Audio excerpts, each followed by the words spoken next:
इस वक्त हम मौजूद हैं अल हिलाल सोसाइटी में, जहां पर एक बंगाली फैमिली के साथ जो इंसिडेंट हुआ है वो हम आपको बताना चाहते हैं। ये आप जो पीछे मेरे सामान देख रहे हैं, ये उस फैमिली का सामान है जिनको अपने घर से बेदखल कर दिया गया बग़ैर किसी वजह के।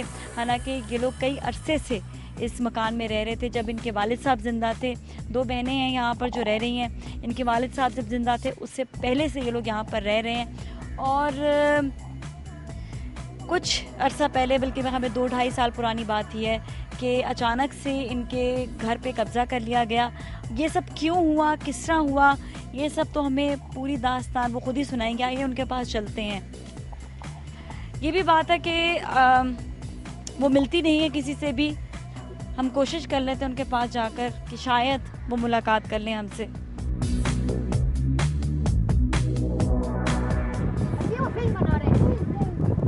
आप लोग क्यों नहीं बात करते हैं? अच्छा, वजह क्या है?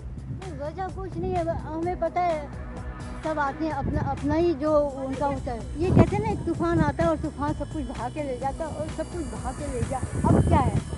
आप लोग अपना अब क्या है? अब तो तूफान गुजर गया ना। अब हम सब चीज़ से गुजर चुके हैं, कुछ नहीं छोड़ा हमारे पास। जमा पूंजी भी ले गया, सब कुछ ले गया।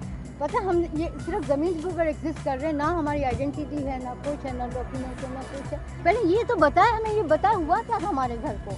हुआ क्या था? कुछ नहीं बताते। 60s का बना हुआ घर, ये क्या हुआ था इसको? क्या हुआ था इसको? बताया ना हमें, ये रीज़न था तो हमने इसलिए तोड़ा है आपके घर को। घर हम सामान हम अपना निकालेंगे, जब तोड़ फोड़ कर रहे हैं वो सामान भी नहीं निकालने दे रहे। यहाँ यकीन कीजिए, यहाँ तक आने बंदूक तान के खड़े हो जाते थे, यहाँ तक आप नहीं आ सकते, वहाँ रहो, वहाँ रहो। बस मत पूछना कहाँ मैं कहाँ मैंने अभी आपसे एक जुमले में मैं समझती आप समझ जाएंगे सब कुछ कि हम लोग एग्जिस्ट कर रहे हैं बस।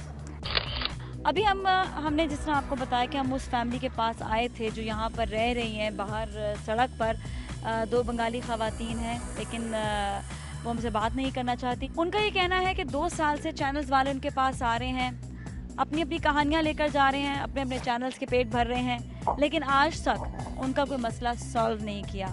मसला वहीं का वहीं खड़ा है। अब हम जाएंगे आगे ज़ियावान साहब के पास और उनसे पूछेंगे एक्चुअली इस केस की क्या सूरत हाल है, ऐसे लोगों के साथ क्या होता है जो इस तरह दरबदर हो जाते हैं। Let's see.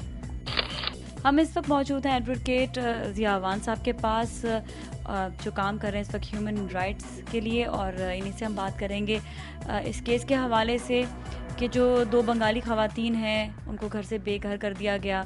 इस सिचुएशन में क्या उनके साथ ज़्यादती हुई है? क्या वो वाकई उनका राइट है कि वो जिस जगह पर रह रही हैं उनको वापस अपना घर दिया जाए? अस्सलाम वालेकुम, कैसे हैं आप? ठीक ठाक, अल्लाह का शुक्र। ये एक इंसानी हकूक़ के हवाले से और एक सिविलियन के हवाले से आप इसके बारे में कुछ कहिए। जो भी फैमिली या कोई शख्स अगर किसी जगह पे रह रहा है तो उसको निकालने के लिए भी रूल्स एंड रेगुलेशंस होते हैं। ऐसा नहीं हो सकता कि कोई किसी को पकड़ के बाहर निकाल दे। उसके लिए कोई पोजेशन का केस करेगा, उसको पोजेशन लेगा उससे, और अगर वो पोजेशन ना दे उसका भी प्रोसीजर है कि फिर कोर्ट का बेलिफ जाता है, उसको निकालता है। और अगर किसी ने नाजायज़ कब्ज़ा किया हुआ है तो उसका क्रिमिनल केस भी होता है, उसकी FIR कटती है, फिर पुलिस उसको पकड़ती है और फिर उसको देखा जाता है कि वो कब्ज़ा छोड़ा है या नहीं छोड़ा है। लेकिन कब्ज़ा फिर भी सिविल कोर्ट दिलवाती है। उसमें अब ये भी हो सकता है कि अगर वो दरख्वास्त लिखें चीफ जस्टिस ऑफ पाकिस्तान को, सुप्रीम कोर्ट के, और कहें कि जी हम इतने सालों से बैठे हुए, और जो स्टोरियाँ उनके अखबारों में आई हैं उसकी क्लिपिंग्स लगाएं और वो भेजें उनको। हो सकता है वो टेकअप कर लें तो वो सारे महकमों को बुला लेंगे कि बताइए जी कैसे, कौन है इसका क्लेमेंट, ये कैसे क्लेम करते हैं और क्लेमेंट कौन है। अगर क्लेम करने वाला भी झूठा है और इनके पास भी नहीं है डॉक्यूमेंट तो वो स्टेट को जाएगी प्रॉपर्टी। अच्छा, जिस तरह हमारे ये भी लाइन्स एरिया की जो हम बात कर रहे थे, इसी में ही एक केस आया था कि वहाँ पर 2 घर बने थे साथ, उनमें से एक घर टूट गया। एक घर को कहा कि नहीं तोड़ेंगे, लेकिन ऑन द स्पॉट वो टूट गया, जिसकी कोई भी डिक्लेरेशन जो है वो उस कंप्यूटर पर उनके पास नहीं है क्योंकि वो ऑन द स्पॉट टूटा। तो इसके लिए अब उस खातून को क्या करना चाहिए? वैसे KDA वालों ने कहा तो है कि हम जाके दोबारा चेक करेंगे, दोबारा से उसकी इंस्पेक्शन करेंगे, लेकिन उस खातून को बेसिकली जो 6 महीने से वहाँ चक्कर लगा रही, क्या करना चाहिए? देखें, उसमें तो बेसिकली उस खातून को सबसे पहले तो चाहिए कि वो टाइम ना निकालने दें ज़्यादा, और वो कोर्ट में जाएं। कोर्ट में जाके अपना पूरा दावा, पहले अपने नुकसानात का वो पूरा एस्टिमेट लगाएं, और उनके कंप्यूटर पे ये लिखा हुआ है कि वो डिमोलिश नहीं हुआ, वो रिकॉर्ड निकलवा लें। और रिकॉर्ड निकलवाने के बाद कोर्ट में जाके बोलें कि ये इनके रिकॉर्ड में अभी तक नहीं आया है कि मेरा घर ये तोड़ के गए और मेरा घर इन्होंने तोड़ा है, तो लिहाजा कोर्ट को दरख्वास्त दें कि कमिश्नर अपॉइंट किया जाए, जो जाके उस जगह का स्पॉट पे जाके दोनों पार्टीज़ को, केडीओ को भी नोटिस हो, वो दोनों मौजूद हों, वो सारा लिखे, फोटोग्राफ बनाए, जो कमिश्नर अपॉइंट होगा, जब वो कमिश्नर आके कोर्ट में रिपोर्ट सबमिट करेगा कि ये इन्होंने गलती से डिमोलिश किया है, तो वो सारे के सारे जो उनके नुकसान आते हैं वो क्लेम कर सकते हैं केडीए से और उनको देना पड़ेगा। तो मेरी लोगों से रिक्वेस्ट ये है, 2-3 किस्म की चीज़ें हैं जो मैं आपके प्रोग्राम के जरिए कहना चाहता हूँ। एक तो ये है कि लोगों को अपने जो ओपन लेटर पे गाड़ियाँ उन लोगों ने रखी हुई हैं और ओपन लेटर पे घर रखे हुए हैं, जिसमें सिर्फ सेल एग्रीमेंट कर लेते हैं और पावर ऑफ अटर्नी, उनको चाहिए कि वो फ़ौरन अपने नाम पे इसको मुंतकिल करवाने के लिए वो जो पहले ओनर थे उनसे, जिनको पैसे दिए उनसे वो करवाएं और उसका जल्दी से, चाहे पैसे लगें लेकिन अपने खातों को सही रखें।